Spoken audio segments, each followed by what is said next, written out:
Hello, it's Hannah, and you are listening to No Longer Legally Detained, the podcast about life after the psych ward, answering the big question, how to navigate being an adult when you never expected to be one.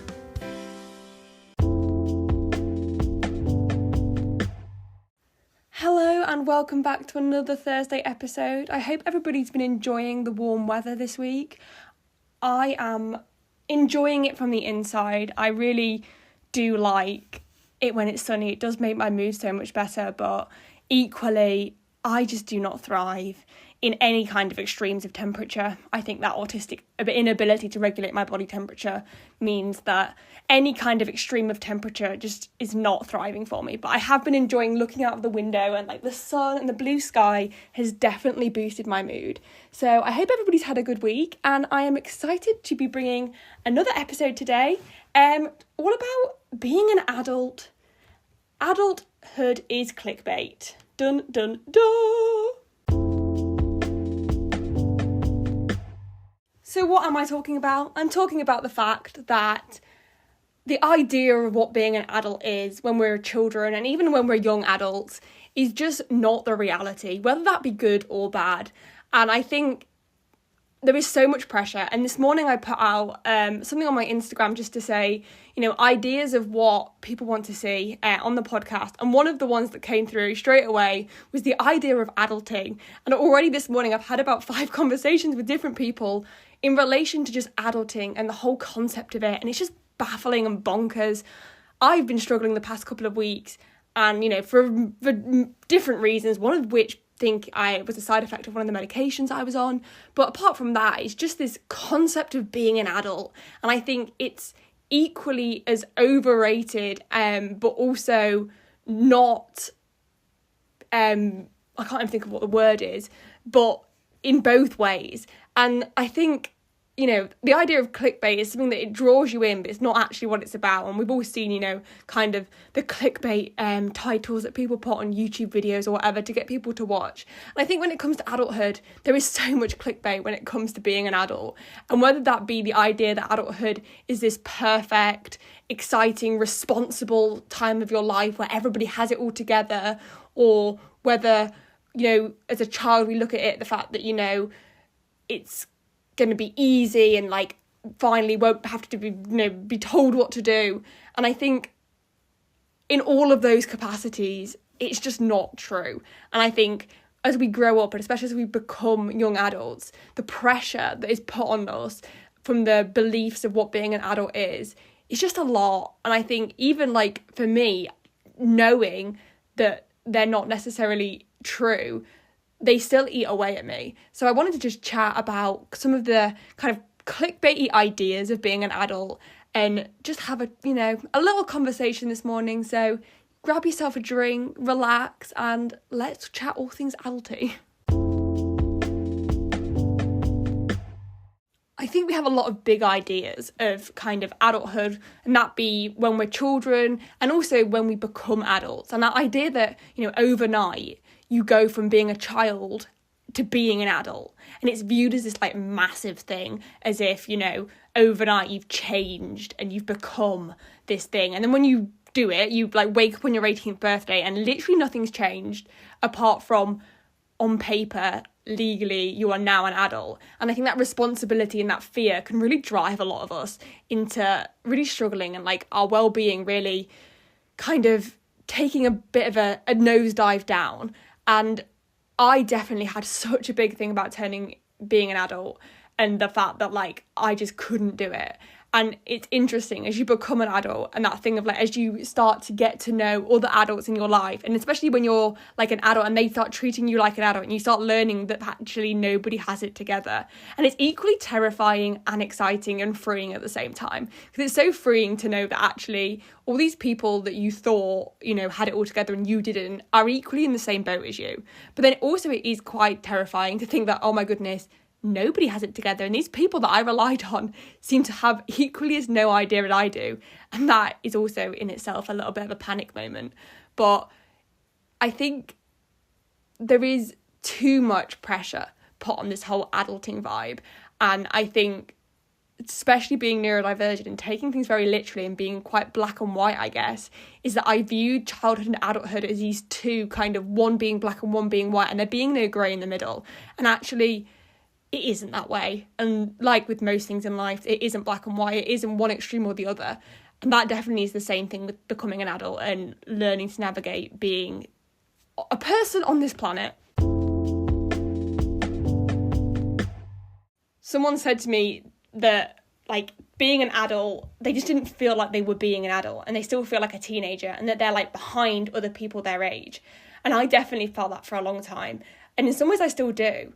And I think, I don't know whether that comes particularly from the fact that I've had a different path to what is, like, the norm, the stereotypical norm, or actually that probably many people, young adults, people in their 20s, feel like they're behind or that they're not really an adult. And it's like, what are we even defining adulthood as? Like, what are the terms that mean adulthood? Who knows? I don't know. And obviously there are certain parts, you know, like, that mean, you know, you can go and buy alcohol, or, you know, you can watch 18 plus films, and you are obviously, like, responsible, and you can, you know, do all of these other things, and, like, you know, you begin that path into, like, becoming even more so your own person. But equally, I think the idea of adulthood being this, like, big change is actually disempowering so many young people. And actually, it's becoming, we're feeling like almost disabled by this idea. And actually, let's take it back. Let's see, like, what is it that we're viewing, like, adulthood as being? And why do we feel like we don't measure up to that? What's making us feel inadequate looking at the standards of being an adult? Because I still definitely have that thing of looking and saying, like, I'm still not a real adult.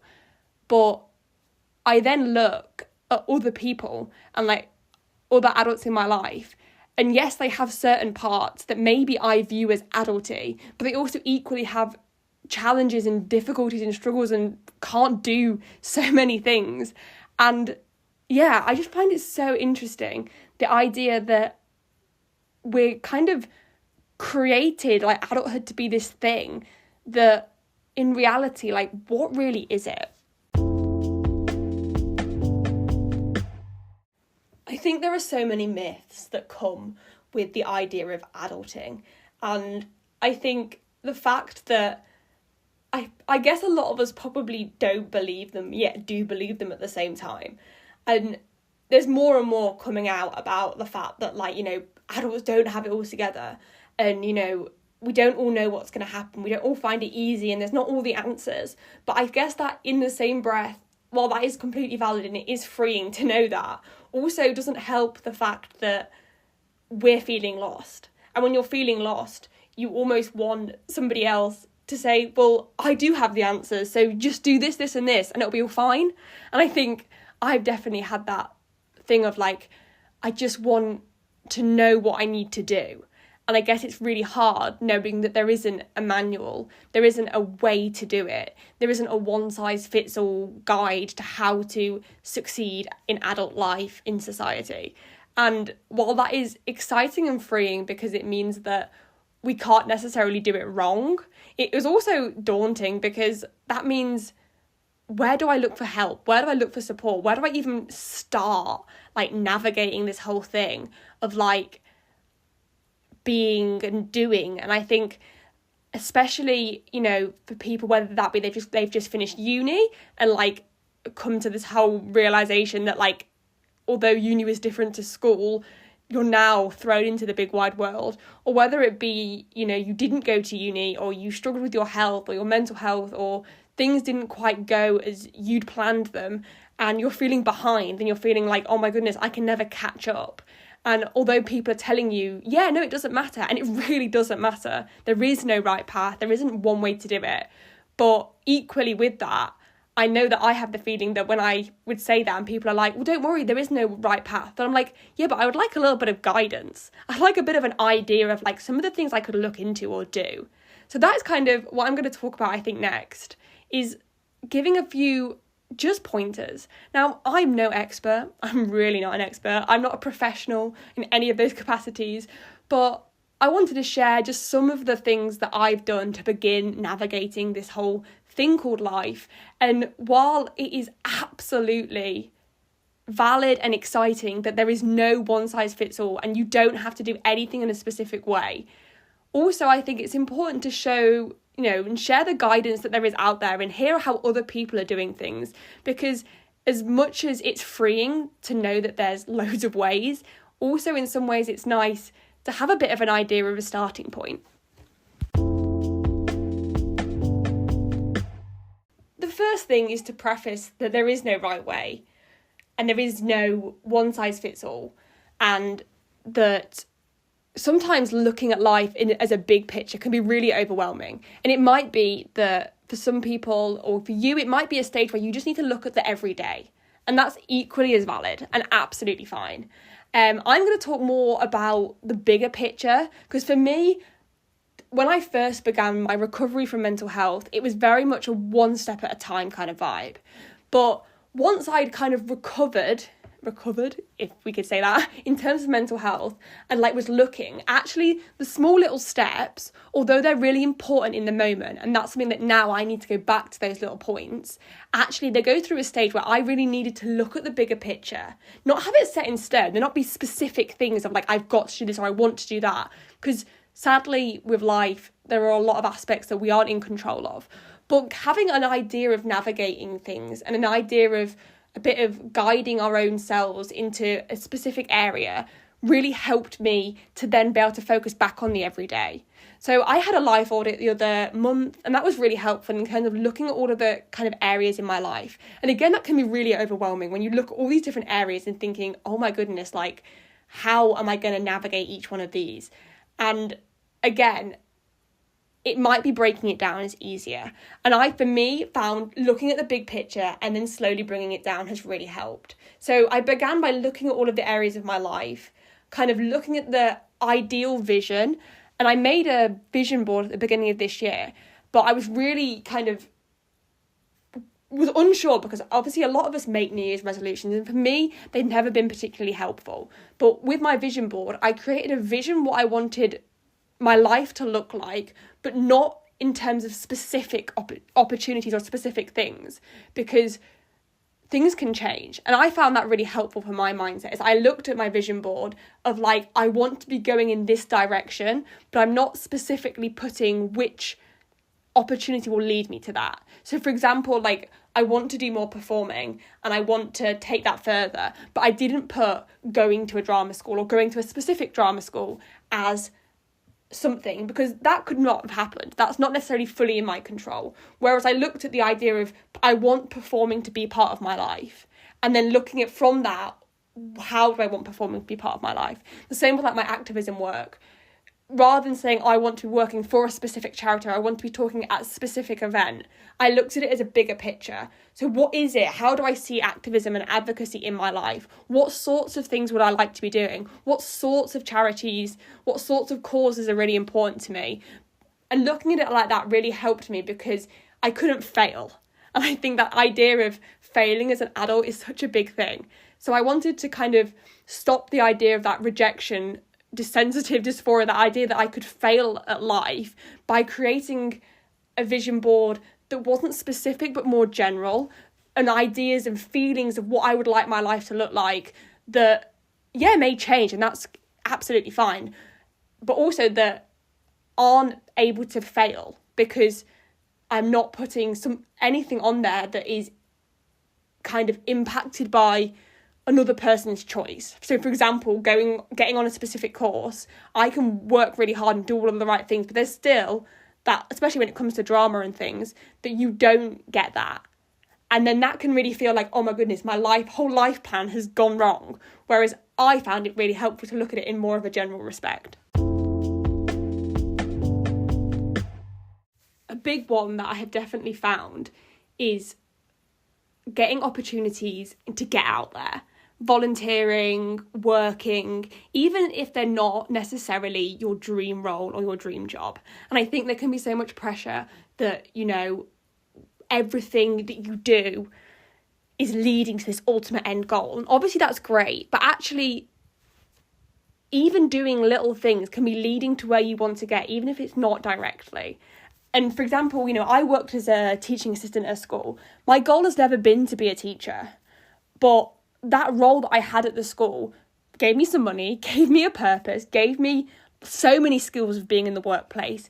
And it gave me so much in terms of my future career, even without it being directly related.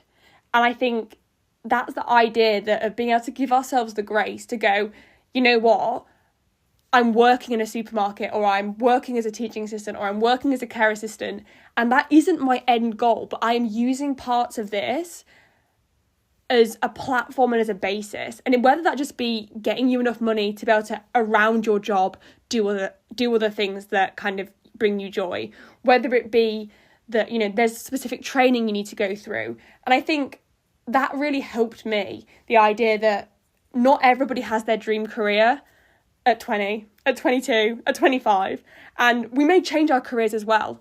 And that's exciting. And actually, all of the little experiences do add up. And I think especially for those of us who have,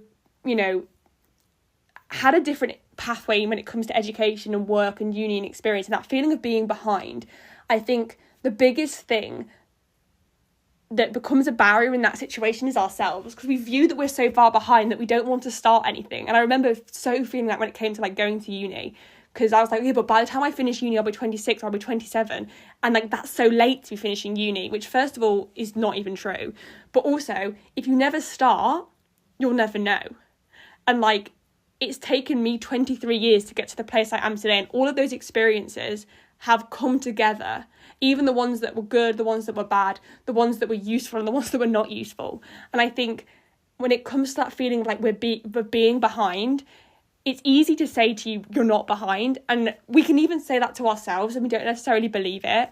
But that idea of just starting, because if you never start, it's even further away from your grasp. And the idea that one little step could literally start a journey of miles. And I remember when I first joined a group for amateur dramatics 2-3 years ago, and remember thinking I'm in my 20s, I've never done this before, and this is I could never have dreamed that right now I'd have finished a foundation, I've got another degree, I'm, going to be doing all of these cool performing opportunities. But if I'd never started, if I'd gone with that mindset of when I was going to join the amateur group that I'm too old, they'll think I'm rubbish, why am I doing it now? Shouldn't I be doing something better with my time? I would never be here right now. And I never planned when I started that to be where I am. I never thought I would do this, I would join this amateur group and then I'm going to be a West End performer. That was never the idea. But you have no idea where things are going to take you. And I think when it comes to that feeling of being behind, it's about being brave enough to take the leap. And yeah, it might go wrong. Yeah, it might not be ideal. And definitely there's so many things that I've taken the leap for and they haven't worked out. Again, this year, I applied for a degree and then I realised through no fault of anybody that actually that degree wasn't for me. But I don't regret applying for that degree, because applying for that degree and going through the audition process and, deciding to go in that mindset then allowed me to find a different opportunity which feels so much more me and has allowed me to be able to see kind of a different route. And the fact that actually that wasn't the wrong decision to apply to that other course. It just wasn't now aligning with what I want. But actually, by taking that leap, by taking that step, the confidence and the skills that's given me and the ideas and the thoughts, the good and the bad, have allowed me and built within me to kind of create more of an idea of knowing what I want and what I need and what a course needs to look like for me and what support I require. And actually, the kind of things that don't work sometimes have more power than the things that do, because they teach us what we need and what is important to us. Fear is a huge one for me. The fear of failing, the fear of doing it wrong, the fear of the future, the fear of just so much. Fear is just one of the biggest things that drives my struggling mental health and anxiety at the moment. And I think it's probably one that drives a lot of people.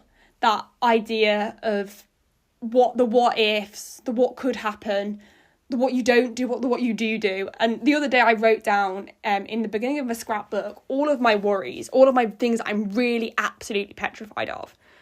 And I've not read it back since, and I've not done anything necessarily with it. And has it made a massive difference? No, but it was nice to get them onto the piece of paper. I was really scared to get them onto the piece of paper. And with this scrapbook, I'm going to be kind of creating a bit of a, I don't know, like thought adult process. I haven't got a good word for it. But like looking at kind of trying to untangle the thoughts that are in my head. And I think it's really hard, and it's really hard to explain to other people when I haven't really got it figured out myself. But I guess it's the idea that it's okay to be messy, and it's okay to be worried, and it's okay to be scared, and that just because we are those things doesn't mean we can't necessarily do things, but also that thing that we're completely valid in our fears, and that we're absolutely allowed to sit and feel that fear. I was watching a TikTok the other day, and it came up that this person put something about they were so scared of life that they were no longer living. And I think that is exactly where I was. That thing of I'm so scared of life that I stopped living at all. I was just existing, and the world was still going on. Time was still ticking by, and the things that were happening were still happening. And although I am valid in my fear, and I know that there'll be points where my fear takes over, if I don't feel that fear and do it anyway, I'm never going to do the things that I want to do. And that fear is okay because it keeps you safe. It keeps you, regulate, and it keeps you making sure that, you're surviving. But equally, that fear can be so debilitating, and then it stops us from even existing. And I think that's the thing that I realised, that I'm going to feel those fear, but I have a choice. And for me, I think the fear of doing nothing, of staying the same, of just existing, is greater than the fear of the things that could happen if I live. And yes, my overthinking, catastrophizing brain has got all of the issues that come with being an adult and all the issues that could happen. And while they are all-encompassing and overpowering at times, I have this life, and let's just see what happens. So if you're feeling lost right now and feeling confused and scared or any of those other things, I encourage you to take a moment to sit and to think about where you really want your life to go. Not in terms of what other people want or what you think society wants, but where is it that you would like to see yourself? And you may feel that you're miles away from that. You may be sat here right now and you've written down and made a little mind map. I love a mind map, and that's something that I really, for me, recommend in terms of like when you're looking at things and trying to work out what's happening in your life. And you may make your mind map and you might think, I am 5 million miles away from where I want to be. But there are small steps that you can make towards that journey. And while you're on that journey, you may change your mind, and that's great. But why not start? Why not start just something small? Because actually, life changes don't have to be massive. Just how turning 18 and becoming an adult isn't actually a massive thing. We can make small changes. We can start small steps that get us to where we want to be. it's not about comparing your journey to anybody else's. But equally, if there are people that you see, whether they be people in real life or whether it be people on social media, and you can relate to part of their journey, or you can see aspects of where they are and where that's kind of where you want to be, it's okay to cherry pick. It's okay to think, right, you know, I really like the idea of what they're doing. What can I bring of that into my own life? And I look at that in terms of, for example, creative careers, and that thing of like, you know, say wanting to be a performer or wanting to, you know, do something creative. And absolutely, you know, you can't just walk out with no qualifications and be like, give me a job. But there are small steps that we can make. And whether that be, you know, signing up to some networks, whether that be practicing your skill, going to a group that like a hobby, whether that be joining an amateur dramatic group, whether that be, you know, signing up to like Eric or one of the other creative careers kind of apps or places where they send you creative career opportunities. And that thing of like just starting it. And it might be that while you're doing those things on the side, you're still working as a waitress or a waiter, or you're still working as a teaching assistant on the side. But you're beginning those steps towards the life that you want and the life that you're looking for. And just because your person you went to school with is at what you would view as the end product for yourself doesn't mean that you're behind. Everybody's path and everyone's journey is different. And we're all navigating this, and it's all odd and strange. And those small steps really can make a huge difference. And I think back to myself, you know, when I was about 20, 21, and thinking, oh my goodness, everything I could ever want is so far out of reach.